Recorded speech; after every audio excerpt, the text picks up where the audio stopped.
యేసుక్రీస్తు పరిశుద్ధ నామములో మీ అందరికీ శుభములు. ఈరోజు కీర్తనల గ్రంథం 63వ అధ్యాయం చదువుతున్నాము. దేవా, నా దేవుడు నీవే, వేకువనే నిన్ను వెతుకుదును.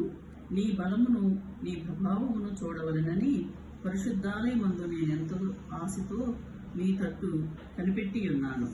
నీళ్లు లేకయుండి ఉన్న దేశమందు నా ప్రాణము నీ కొరకు తృష్ణగొనుచున్నది. నీ మీద ఆశ చేత నిన్ను చూడవలెనని నా శరీరం కృషించుచున్నది.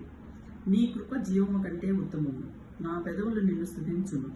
నా మంచం మీద నిన్ను జ్ఞాపకం చేసుకుని రాత్రి జామునందు నిన్ను ధ్యానించినప్పుడు క్రొవ్వు మెదడు నాకు దొరికినట్లుగా నా ప్రాణము తృప్తి పొందుచున్నది.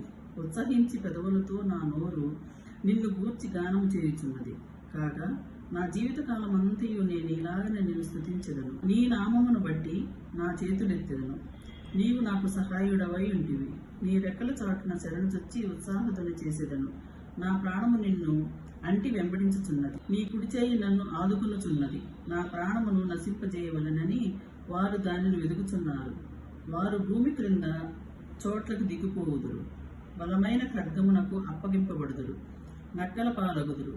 రాజులు దేవుని బట్టి సంతోషించును.